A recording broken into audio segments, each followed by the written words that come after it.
Welcome back to the deep dive. For, well, over a century, the rules of the road, the very definition of getting around, it was all set by the big mechanical giants, wasn't it? Absolutely. Ford, GM, Toyota, they wrote the playbook. But today, the world's most valuable companies trying to, completely rip up that playbook.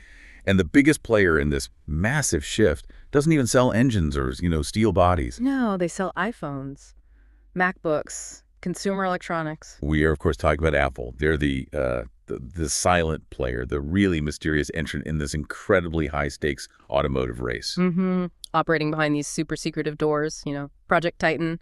And sometimes it sounds pretty volatile in there, too. It really does. And what's happening is this monumental battle, technologically, strategically, to completely redefine what a car even is. Spot on. Our mission today really is to take this pile of leaks, reports from Bloomberg, the Wall Street Journal, Reuters, plus some deep industry analysis, and kind of synthesize it. We want to distill Apple's actual strategic blueprint because we're not just tracking, another new car launch. This is different. It is. The core question, the really big one we're asking is, does Apple actually have the strategy, the insane amount of cash, and frankly, the technological cards to flip this century-old industry on its head? Or is this just the biggest gamble they've ever taken? Move into what some very smart people call a capital graveyard. Exactly. The stakes are just enormous. For them, and honestly, for you, the consumer. And what we know right off the bat kind of sets the whole tone. This vehicle, this rumored Apple car, it's conceived fundamentally differently. How so? It's not just a car. It's designed as a fully integrated ecosystem on wheels, almost like a piece of personalized infrastructure. Carrying that unmistakable Apple signature. Totally controlled, deeply integrated. That's the starting point. Okay, so let's start with the why. Yeah. Why now? Why cars? Because like you said, this is a massive decision. It really is. Yeah. A company the size of Apple, they just don't wade into a market this complex, this capital intensive, and frankly, this full of liability. The risks are huge. Unless there's some kind of existential need, right? And it seems there is. They're on this desperate multi-billion-dollar hunt for the next big thing. The next iPhone moment. Exactly. You just have to look at their current situation, the smartphone market. It's mature. It's saturated pretty much globally. We've seen iPhone sales growth slowing for years now. Right. So to keep being seen as the world's most innovative company, the most valuable company, a company that, let's be honest, defines itself by creating whole new product categories. They need something massive. They need a massive new revenue stream. We're talking tens of billions a year potential, not just, 5 or 10 billion more. The scale needed to actually move the needle for Apple financially is just immense. You need a product that fundamentally reshapes a market. And that need, that strategic imperative, it just happens to line up perfectly with where technology is going. The crucial connection. This is it, right? Electric vehicles, and maybe even more importantly, autonomous vehicles. Yeah. They're fundamentally shifting. They're moving away from being primarily mechanical engineering feats. Right, engines and transmissions. And becoming essentially mobile electronic devices, very complex ones. Like giant iPhones on wheels. Sort of, yeah. They rely so heavily on complex software, real-time processing, advanced sensor integration, and critically, artificial intelligence. AI is the core. And those areas, software, AI, sensors, integration, that's Apple's playground. That's where they have world-leading expertise honed over decades with phones, operating systems, their own chips. Exactly. So it's more than just, let's diversify. It's about leveraging their core strengths software, that seamless integration, their custom silicon advantage to control the next generation of mobile computing. If the car becomes the most sophisticated, most personal, most expensive consumer electronic device you own, which it's heading towards, then Apple absolutely believes they have the right, maybe even the obligation, to define the entire experience inside it. Total control. It always comes back to that with Apple. And that desire for total control, it naturally leads to what you can only really call a brain drain campaign. A proper Cold War happening right now in Silicon Valley for talent. Oh, absolutely. The commitment they're showing, just in terms of who they're hiring, it confirms the sheer scale of this ambition. It's not a side project. Who are they getting? Well, the battle is for the future of smart mobility, you see, not just tweaking car designs. Reports confirm Apple has hired hundreds, literally hundreds, of high-profile engineers. From where? Pulled them directly from major competitors. Key talent from Tesla's autonomous drive teams, top luxury systems engineers poached from Mercedes. Wow. So the big players. The biggest, and this isn't just, picking off a few disgruntled employees. It feels systematic, like they're trying to dismantle competitor expertise to build their own from the ground up. Which tells you they want a proprietary system, right? Yeah. Not just a nice shell around someone else's tech. Precisely. They're engineering a winning system, or trying to. And, we can't ignore that story, that anecdote about Elon Musk and Apple. It perfectly illustrates their mindset. The acquisition offer. Yeah. Musk revealed years back that he actually approached Apple, offered them a chance to acquire Tesla, or at least form a major partnership. And Apple said? A flat no. Refused. And that refusal, it's so telling, isn't it? It speaks volumes. It highlights Apple's absolute, almost pathological commitment to controlling the entire system, vertically integrated, from the custom OS, the silicon driving it, all the way up to that polished user experience. They don't want to be just a software supplier in someone else's car. Never. They want the whole thing, 100% Apple. And that obsession with control, it leads directly to maybe their biggest technological ace, the custom silicon. We saw them completely revolutionize the Mac lineup, ditching Intel for their own M-series chips. Yeah, the M1, M2, M3. Yeah. Incredible performance gains. And now, sources confirm, they're applying that exact same playbook to autonomous driving. So building the car's brain themselves. Exactly. A fully integrated self-driving system powered by custom-designed Apple processors. This isn't off-the-shelf automotive tech, which, let's face it, often lags years behind consumer electronics. Right. The auto industry is typically conservative on chip tech. We're talking proprietary chips, likely based on the architecture in their latest M2, M3, maybe even M4 silicon. Cutting-edge stuff. And the why here is fascinating. It's not just about speed, although that's part of it. What else then? This level of vertical integration, designing the chip for the task, it guarantees absolute control over the car's real-time AI functions, its security protocols. Critically, its latency. Latency. The delay. Exactly. Think about it. When a car has to make an instantaneous, safety-critical decision, a pedestrian steps out. Another car swerves you cannot have even a millisecond of lag. No room for error. None. Waiting for some generic third-party chip to process sensor data. Too slow, potentially unreliable. Custom silicon ensures maximum efficiency. And they can optimize it specifically for their AI models. Precisely. For tasks like sensor fusion, combining data from cameras, LiDAR, radar, and for the predictive modeling needed to anticipate what happens next on the road.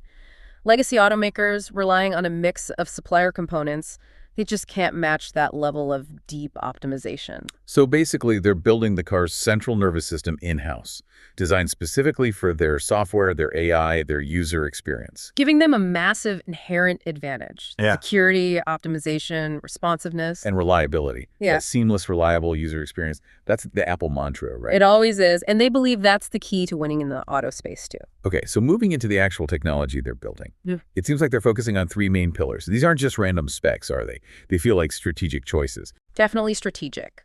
All designed to translate that mastery they have in consumer electronics into, well, a moving platform. And crucially, designed to differentiate them from Tesla and the other EV players. So it's pillar number one. Pillar one is that integrated ecosystem.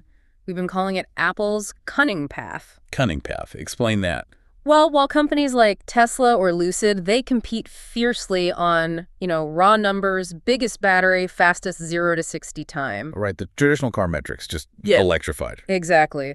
Apple seems to be focusing on something more nuanced, something more Apple, transforming the car into the ultimate iPhone on wheels. So it's less about the car itself and more about how it fits into your life. Precisely. The focus is on seamless, absolutely unmatched integration into your existing digital life. That's the core value proposition. That deep integration, that's what Apple customers pay the premium for, isn't it? The ecosystem effect. It is, and the sources suggest they're working on truly unprecedented iOS integration. What does that mean? It means the big screen inside the car won't feel like a separate clunky system running alongside your phone. Like many current car systems do. Right. It should function as a natural, instantaneous extension of your iPhone. Seamless handoff. You shouldn't even have to think about switching contexts when you get in the car. It should just work. And what about apps?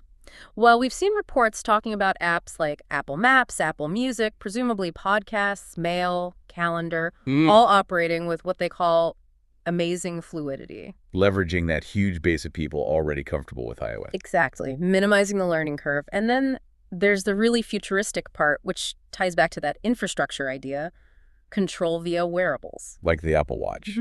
Leaks suggest a strong possibility of controlling not just your music, but fundamental car functions. Things like preconditioning the cabin temperature before you get in. Okay, that's fairly standard now. Sure, but maybe more. Running diagnostics, potentially even remote parking or summoning maneuvers, all initiated through Siri voice commands or just tapping your watch? Making the car just another peripheral in the Apple family, like AirPods or the HomePod. Exactly. Seamlessly integrated. Which brings us neatly to pillar 2, the battery revolution, because all that integration, it needs power, serious power. And batteries are the Achilles heel of every EV right now. Yeah. Range anxiety is real. It is. So Apple's taking all that expertise they've built up over decades, making power-efficient iPads and MacBooks last longer. Right, squeezing every minute out of a charge. And they're leveraging that, potentially, to develop revolutionary battery tech. Stuff that could genuinely surpass even what pioneers like Tesla are doing today. What kind of tech are we talking about? Is it just bigger batteries? Not necessarily bigger, but better. According to documents reportedly seen by CNBC, Apple engineers aren't just focused on small, iterative improvements to standard lithium-ion chemistry. Okay. Their main focus, the big bet, seems to be on developing and scaling solid-state batteries. Solid state. We hear that term a lot. Why is it such a big deal? It's a huge challenge, make no mistake. The whole industry is chasing it.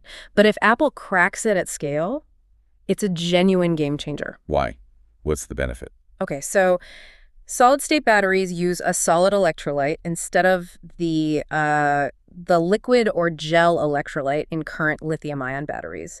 This makes them inherently safer, potentially much lower fire risk. That's a big plus for consumer confidence. Huge. But critically, from a performance perspective, they also allow for significantly higher energy density. Meaning more power in the same space. Yeah.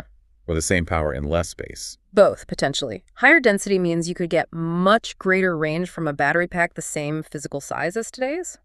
Or you could have the same range, but with a much lighter battery pack. A lighter weight is good for handling, efficiency. Everything. Plus, solid-state tech promises much faster charging capabilities, so less waiting around. It hits all the key pain points of current EVs. If they can make it work reliably and affordably at scale, that's the big if. That is the multi-billion-dollar question. And the third pillar, equally ambitious, is achieving autonomous superiority. Right, self-driving, the holy grail. It is. And this is where Apple is reportedly spending billions acquiring startups specializing in advanced sensors like LiDAR, sophisticated radar tech, and crucially, the specialized AI needed to make sense of all that data in real time. What's the goal here? Just matching Tesla's autopilot? Oh, no. The rumored goal is much higher. It's not just about being competitive with, say, basic lane-keeping assist. The internal target, according to these reports, is to build a self-driving system demonstrably superior to those offered by established luxury leaders in autonomy. Like a... They specifically mention Volvo and Audi in some internal documents. These are companies known for advanced driver assistance systems. So Apple wants to leapfrog them. They want to be the new benchmark, which strongly implies they're aiming for level 4 or potentially even level 5 autonomy right from the start. Okay, remind us quickly level 4 and level 5. Sure. Level 4 means the car can handle all driving tasks completely on its own, but only under specific conditions like on mapped highways or within a defined geofenced urban area. The key is it doesn't need a human to intervene within those conditions. And level 5? Level 5 is the ultimate goal. The car can drive itself absolutely anywhere, anytime, in any weather condition with zero human input needed. Steering wheel optional, basically. Wow. That still feels very far away. It is incredibly challenging. Achieving that level requires that sensor fusion we talked about, where the custom silicon has to instantly merge data from dozens of sensors cameras seeing, radar penetrating fog, LiDAR mapping precisely to build a perfect real-time 3D model of the world around it. It sounds less like a car and more like a rolling supercomputer. That's exactly how Apple seems to view it, a sophisticated autonomous robot built around a luxurious passenger cabin, not primarily a machine driven by a human. Which is, again, hugely ambitious, especially given all the regulatory hurdles right now. Immensely ambitious. But that seems to be the target. Okay, so you take that cutting-edge custom tech that focus on autonomy and battery life, and you combine it with Apple's other trademark design. Aesthetics are paramount for Apple. Their whole reputation is built on that clean, minimalist, elegant design language. And Project Titan, by all accounts, is aiming for exactly that. The expectation is it won't just be a car, it'll be a moving, artistic masterpiece. Almost sculptural, you imagine. Less aggressive lines, more smooth, integrated surfaces. And that expectation is clearly driving who they're hiring on the design side, too. Absolutely. We know Apple has brought in former high-profile designers from really prestigious automotive brands. Think Porsche, BMW. So people who know luxury car design inside and out. Exactly. Ensuring the physical form language matches that technological sophistication. It can't just be high-tech. It has to look and feel effortlessly high-end, minimalist, but premium. And that carries through to the inside, too, right? The cabin experience is critical for luxury. Totally. Sources suggest the vehicle will feature a very elegant but also durable structure. High-quality materials, things that feel substantial and lasting to the touch. Like their MacBooks or iPhones, that solid feel. Right. Complemented by genuinely luxurious interior details. Comparisons are being made, aspirationally at least, to the level of finish you might find in something like a Mercedes Maybach. Wow, Maybach level. That's aiming high. It is. Think quality materials, high-touch surfaces everywhere, a big emphasis on acoustic isolation, making it quiet inside, and sophisticated ambient lighting, prioritizing a calm, minimalist, almost lounge-like environment over, button clutter. Which leads directly into how they're going to price this thing and how they're positioning it in the market. Yes, this focus on extreme luxury and seamless integration directly informs the pricing strategy. And this brings us back to that infrastructure idea. Don't expect Apple to suddenly start competing in the affordable EV segment. No $35,000 Apple car. Highly, highly unlikely. That's just not Apple's model, is it? They don't do mass market, low margin volume products. Their entire strategy across all products focuses on distinction, exclusivity, and maintaining those famously high profit margins. So this car will be positioned as a premium luxury item. Absolutely. Pure luxury, protecting the brand image and the margins. So who's the target customer then? It's crystal clear, isn't it? It's those millions upon millions of customers already deeply embedded in the Apple ecosystem. The ones buying the top-tier iPhones, the expensive MacBooks. Exactly. The ones already demonstrating a very high willingness to pay for that perceived quality, the design, and crucially, the seamless integration of the Apple brand experience.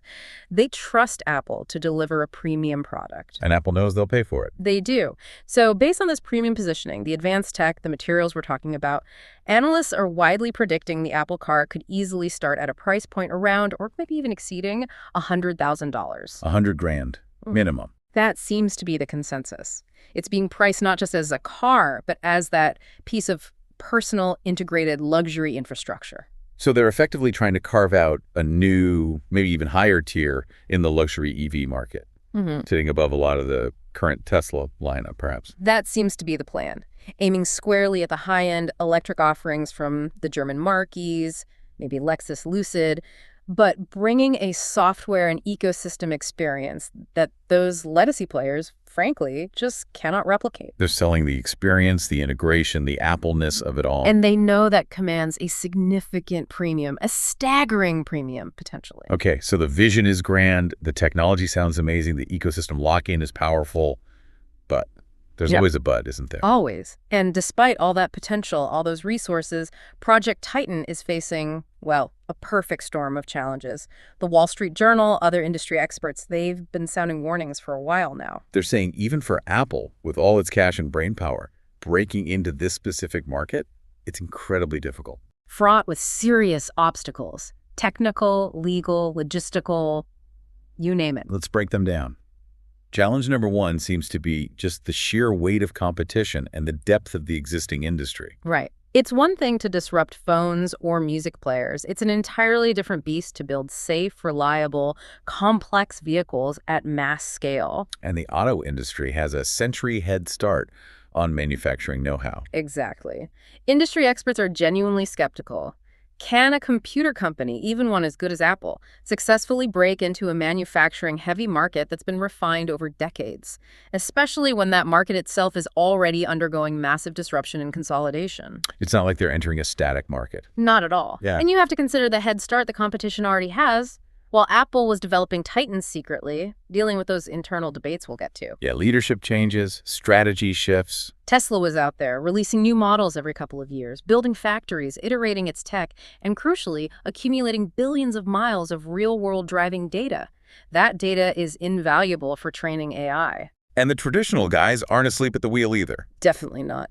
Ford, GM, VW, Hyundai, they're not standing still. They are pouring massive amounts of capital. We're talking $35 billion combined from just Ford and GM alone, specifically into EV and autonomous development. So Apple's entering a race where everyone else is already sprinting, and they have established factories, supply chains, dealer networks. Long establish everything. It's a huge barrier to entry. Okay, so competition is fierce. What's challenge number 2? This one might be even harder. The legal and regulatory nightmare, particularly around achieving that high level of autonomy Apple seems to be targeting. Right, getting level 4 or 5 approved. Exactly. Regulatory approvals for that kind of full self-driving, it could take years, maybe even a decade in some markets. The legal landscape is incredibly fragmented, differing not just country by country, but sometimes state by state in the U.S. And recent accidents haven't helped public or regulatory confidence, have they? Not at all. Following some high-profile, tragic accidents involving semi-autonomous systems, including Tesla's autopilot, regulatory bodies, the NHTSA in the U.S., equivalents in Europe and Asia, they're becoming much stricter. The certification processes are getting longer, more complex, more demanding. So even if Apple builds the tech, getting it legally approved for widespread use is a whole other mountain to climb. A massive mountain. And analysts are issuing some really stark warnings here. Apple's usual model is, launch a product, then improve it massively over time with software updates. Like the iPhone gets new features every year via iOS updates. Right. But you can't really do that with safety-critical driving functions in the same way. While Apple might launch the car with, say, advanced driver assistance and plan to unlock full autonomy later via an over-the-air update, The stakes are just astronomically higher. exponentially higher. A software bug in your phone. Annoying. A software bug in your self-driving car.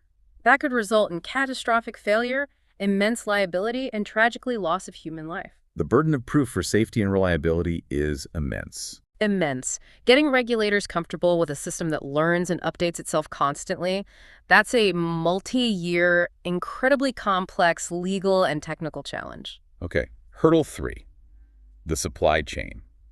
This is usually Apple's superpower, isn't it?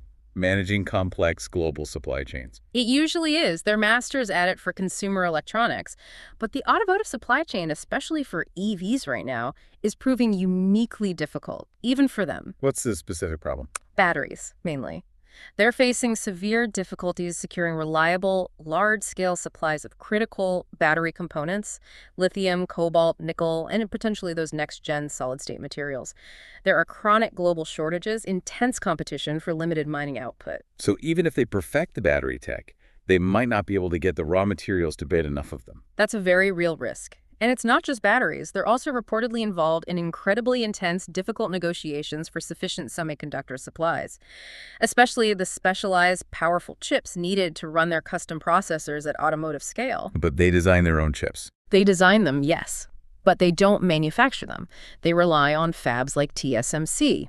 And the problem is, the demand for high-end chips is through the roof across all industries. And their car competitors got there first. Some of them, particularly Tesla, were very aggressive years ago. They locked in exclusive long-term contracts with major chip suppliers, guaranteeing their volume. Effectively boxing Apple out. To some extent, yes. It forces Apple into a tougher negotiating position. They might have to pay higher prices on the spot market or scramble for limited leftover capacity from the fabs. This puts their own production timelines and cost targets at serious risk. So the chip design could be brilliant, but they might struggle to actually get enough made to build cars in volume. It's a major bottleneck. And finally, challenge number 4, which reports suggest has been a primary cause of past delays and churn within Project Titan, is an internal and external identity crisis.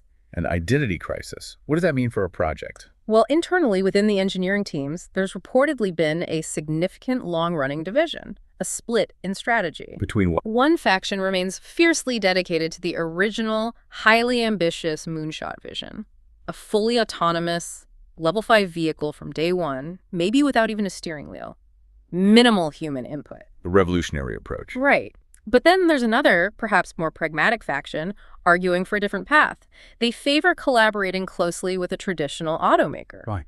to handle the really hard non-Apple stuff, the mass manufacturing at scale, the crash testing infrastructure, navigating the complex global regulations, handling liability, basically letting a car company do the car stuff. And Apple focuses on the software, the brain, the experience. That's the argument. This internal strategic hesitation, this back and forth, has reportedly cost them years of development time and led to significant leadership turnover on the project. And that connects to external issues too, right? Like the Hyundai deal that fell apart. Exactly. That's a perfect example. Apple was in deep talks for a potential partnership with Hyundai Kia. It made sense on paper. Hyundai has massive manufacturing scale, global reach, EV platforms. So what happened? It collapsed.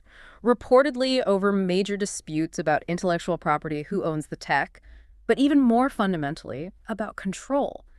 Who would ultimately control the final product's design, the user data, the brand experience? And for Apple, control is non-negotiable. It seems so. Yeah. So while they protected their IP and their control mandate, they walked away from immediate access to Hyundai's manufacturing muscle, their safety testing expertise, their established regulatory pathways. Setting them back again. Absolutely.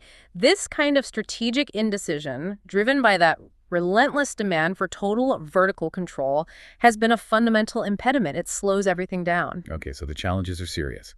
Competition, regulation, supply chain, internal wobbles. It sounds pretty daunting. It really does. The Capitol graveyard warning seems apt. But despite all those very real storm clouds, let's pivot. Let's talk about why Wall Street, why investors, why we are still talking about this, why there's still so much anticipation. Because Apple holds some incredibly powerful cards. 3 massive, almost unfair advantages that could potentially allow them to overcome these hurdles and genuinely disrupt this market. Maybe faster and more completely than many expect. Okay, lay them out for us. What's winning card number 1?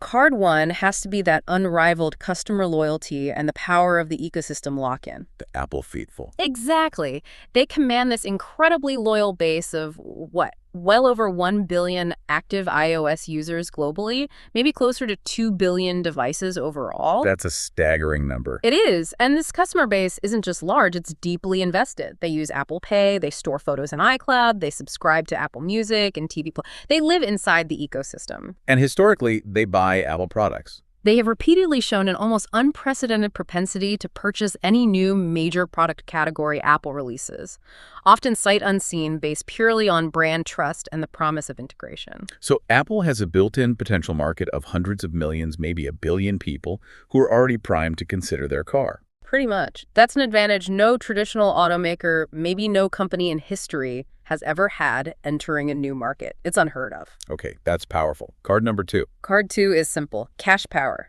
Sheer financial muscle. The famous Apple war chest.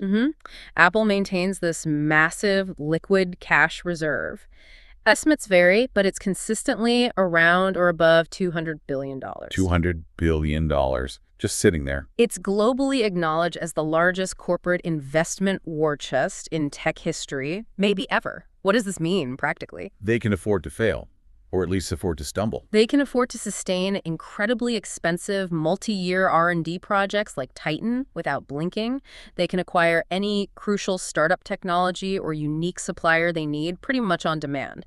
They can absorb unexpected supply chain cost increases or build their own factories if they have to. Things that would bankrupt almost any other competitor. So when Wall Street warns the auto industry is a capital graveyard, Apple's $200 billion is basically their golden insurance policy against getting buried there. They can outspend almost anyone. all right, loyal customers, huge cash pile. What's card number 3? Card 3 brings us back to their core identity, integration mastery. Making hardware and software work together seamlessly. Nobody does it better. No company on earth is better at blending sophisticated hardware, complex software, and cloud services into a single, intuitive, secure, and frankly delightful ecosystem that just works. That famous Apple magic. It's not magic, it's incredibly hard engineering. But that's the skill. Yeah. And that is the capability that could truly turn the car from just transport into that integrated extension of your digital life, elevating it beyond just getting from A to B. Making it indispensable in a way other cars aren't. Exactly. That's the unique value proposition that justifies the premium price. And this proficiency, this mastery of integration, it feeds into the argument about perfect timing, doesn't it? It really does. The whole market is shifting. Cars are becoming electronic devices on wheels, complex software platforms. So Apple's core strengths, AI, chip design, user experience, secure operating systems, they're becoming more critical to a car's value proposition. Dramatically more critical. Than traditional mechanical stuff like engine horsepower or transmission smoothness. Precisely. The ground is shifting towards Apple's home turf. The skills needed to win in the next decade of automotive are software-centric skills, ecosystem skills. And even competitors seem to acknowledge this timing aspect. Yeah, it's interesting. We hear reports kind of anonymously sourced from engineers at rivals, say Samsung, for instance, suggesting that, Apple might be late to the EV party, but they have the resources, the patience, and the focus to potentially deliver the best product in the end. How? By watching the pioneers. Learning from Tesla's mistakes. Exactly. Learning from Tesla's early build quality issues or the challenges other companies have faced with rolling out autonomous features safely. Apple can observe, learn, refine, and then enter with a potentially more polished, more integrated, more reliable solution. The second mover advantage, but with Apple's resources behind it. A very powerful second mover advantage. And investors, they're taking the potential revenue extremely seriously. What are the projections? Some investment funds are projecting that Apple could realistically capture around 7% of the entire global luxury EV market within just the first 5 years of the car's launch. 7% of the luxury EV market. That's huge. It translates to tens of billions in annual revenue, easily enough to justify that massive R&D spend and actually move Apple's overall financial needle. But that warning still echoes, right? The capital graveyard. Absolutely. Investors might be bullish, but they're also cautious. The auto industry is notoriously brutal. Thin margins, complex manufacturing, safety recalls, intense competition. Apple needs near flawless execution to succeed where so many others have failed. Okay, so flawless execution needed. Let's talk about the final push, the acceleration phase. What are we hearing now about Project Titan's current state? Sources close to the project suggest the company has really entered a final intense sprint, like working around the clock to pull off what some engineers internally are apparently calling the impossible. Drama. It seems like it. And the latest prototype information, this is where the story gets really interesting. It moves beyond just ambition and starts to sound like near-future reality. Give us the details. What's different now? Okay, the current prototype, the one they're reportedly testing extensively now, is said to be a fundamental break from earlier versions that maybe relied more on adapting existing platforms. So truly bespoke Apple tech. It seems so. It apparently runs a custom-designed, fully integrated operating system. Not just a modified iOS or macOS, but a dedicated OS, engineered from the ground up specifically to manage all the car's smart functions, the safety-critical systems, the sensor fusion, the real-time autonomous processing, everything. One brain controlling the whole machine. That's the idea. But the real potential game changer, the possible knockout blow they might be working on, is rumored to be their hybrid charge technology. Hybrid charge, what does that mean? Get this. Apple is reportedly developing a revolutionary high-frequency magnetic induction wireless charging system. Okay, wireless charging for EVs exists. You park over a pad. Right, static charging. But Apple's system is supposedly designed, at least in theory, to allow the car to potentially charge while driving on specially equipped roads or infrastructure. Right, charge while moving. That's the rumor. Dynamic wireless power transfer. Imagine driving on a highway and your car is constantly topping up its battery from transmitters embedded in the road surface. I would completely eliminate range anxiety. Yeah, that'd be absolutely seismic. A fundamental shift in how we think about EV infrastructure, refueling, trip planning, everything. If it's viable and scalable, of course, that's a huge if. That sounds almost like science fiction. Right. Charging while driving. Yeah. What about that range target we keep hearing? 800 miles. That also sounds optimistic. It is incredibly aggressive. 800 miles or around 1,300 kilometers. But it seems linked to that intense focus on next-generation battery density. The solid-state efforts? Possibly solid-state or some other advanced chemistry. We know Apple has forged a very deep strategic partnership with CATL, the world's largest battery manufacturer. Yeah, that's significant. Very. They're reportedly working together to co-develop a new generation of ultra-high-density power cells specifically for Apple. The 800-mile target, it's staggering, yes. It's over 40% better than the longest-range Tesla currently available. So hitting that requires a genuine breakthrough. It absolutely suggests Apple believes a major battery technology breakthrough is not just possible, but imminent and scalable for their car. It's a massive bet. And what about getting around the immediate regulatory problems with full self-driving? How do they launch soon if Level 5 isn't approved? The pragmatic path. It seems Apple's legal and engineering teams are pursuing a temporary hybrid solution. Meaning a system that combines highly sophisticated autonomous capabilities, perhaps handling most highway driving or traffic jam situations, but still requires a licensed human driver to be present, alert, and ready to take over immediately if needed. So advanced driver assistance, but maybe marketed as something more. Potentially. It's the only realistic way forward in the near term. This interim approach could, theoretically, allow them to actually launch the car, maybe by the end of next year or shortly after, satisfying current safety regulations while they continue to refine and validate the pure Level 45 autonomy system for future software updates. A way to get the car on the road, generating revenue and data, while the hardest part continues in development. Exactly. It's a pragmatic compromise. And finally, there's the design surprise. It's not just about looks, it's about function and utility. What's the surprise? Leaks suggest the car might feature a changeable structure or chassis. Maybe not physically changing shape on the outside, but critically, the interior is designed to transform dynamically. Transform how? It could shift between different modes, like an active driving mode with the traditional cockpit layout focused on the human driver. But then when the car is operating autonomously, it could transform into a relaxation or lounge mode. Seats might retract, swivel, recline, maybe screens deploy differently. The whole cabin environment changes, becoming more like a comfortable living room or mobile office space. A car interior that physically changes its layout based on whether you're driving or being driven. That's the concept. Truly revolutionary if they pull it off. A car that adapts its physical space to the passenger's needs in real time. Hashtag, tag, outro, tag. Wow. Okay, so this deep dive, it really lays bare this incredible tension, doesn't it? On one side, you have the unprecedented risk of the auto market, this capital graveyard where even giants have stumbled. The barriers are immense. But on the other side, you have the overwhelming potential of Apple's unique combination of assets, that ecosystem mastery, the mountains of cash, and that fiercely loyal user base. It's a fascinating strategic clash, a true high-stakes gamble. We've seen Apple isn't just aiming to build another electric car. The ambition seems far greater to build personalized mobile infrastructure, a new kind of device. That really seems to capture it.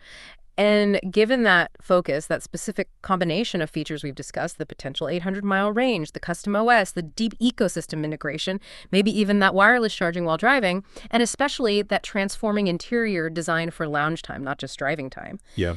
It leads to a final provocative thought for you, the listener, to mull over. If Apple actually achieves this level of deep integration, this kind of functionality, are they still really selling a car in the way we understand it? Wow. Or are they selling something entirely new? Personalized, movable lifestyle infrastructure that challenges not just how we get around, but maybe more fundamentally challenges how we use, value, and experience our time itself.